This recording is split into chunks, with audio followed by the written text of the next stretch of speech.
Welcome to Friday. Yep, it's Friday, May 13th, Friday the 13th, 2022. Your Day Weather Podcast brought to you by Cowboy State News Daily, Wyoming's news authority.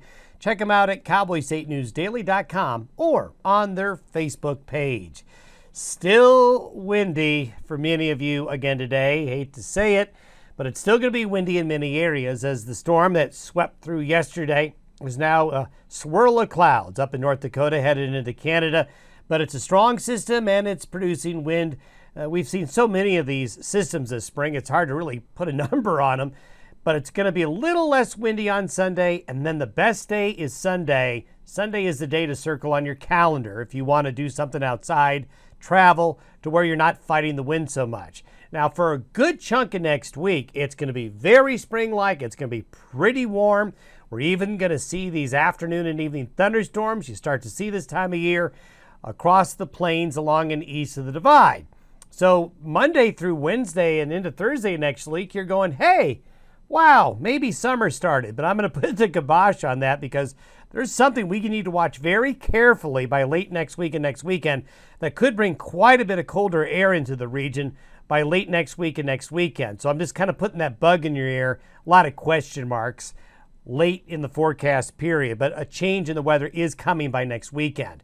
Today's satellite photo really shows that swirl of clouds well with that deep low now here over north central areas of North Dakota. So in just 2 days, it went from here to there, then spun up into a deep storm again like we've seen all spring. Some heavy shower and thunderstorm activity along the frontal boundary here, but this storm is going to accelerate and move off to the north and east, allowing some high pressure to build in off the west coast and come into the Rockies. And there you can see the low on the upper level charts this morning and that zonal flow we've been talking about beginning to develop for the weekend and into early next week. Now I'm going to step through the next 3 days here with the wind.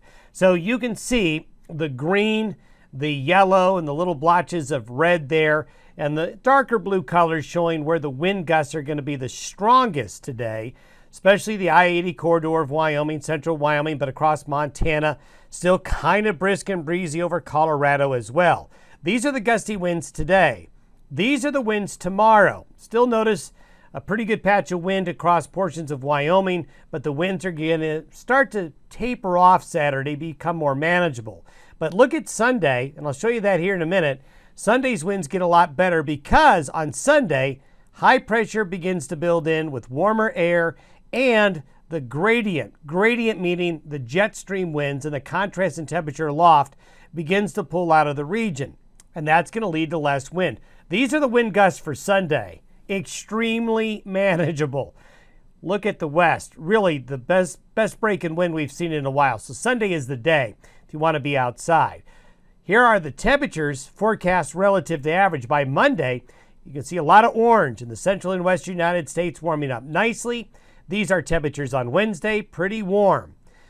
Also, afternoon and evening thunderstorms are going to develop. Here's the lightning strike forecast for Monday afternoon. This is between noon Monday and 6 p.m. Monday. So you can see that over the Continental Divide and east of the divide, there's going to be enough moisture and daytime heating to produce widely scattered showers and thunderstorms. And then these will be tracking off to the north and east after sundown. So that's Monday.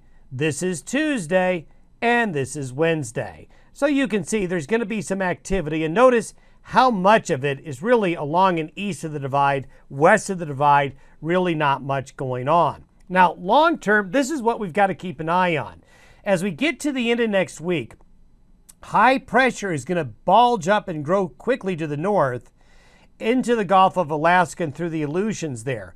Now, as we have said, and we talk about this a lot in the winter on the podcast, that when you get a ridge here, we go into the fridge here because the warm air with this high pressure ridge building displaces the colder air that's up here and wants to push it south. So this is somewhat concerning for late next week and next weekend, concerning in the sense that we're going to have this big warm up, but we may have a big cool down by late next week and next weekend. And next weekend is the 21st of May. So we're getting to that third week of May when we're usually out of these cold shots. So we need to watch this carefully because look at this. These are the temperatures by Friday morning, and you see this huge gradient, this sharp contrast showing up here between the warm and the cold. This is showing a very strong cold front marching across the central part of the United States. And look at all the cold air back from the north slope of Alaska pushing into the Intermountain West and the Pacific Northwest by Thursday night into Friday. When you get a contrast like this, you're going to blow up some big thunderstorms, have some severe weather. But look at these temperatures by Friday afternoon relative to average. So we're going to keep an eye on late next week and next weekend because there could be quite a shift from the very warm weather we're going to have Monday through probably Thursday. After Thursday, all bets are off.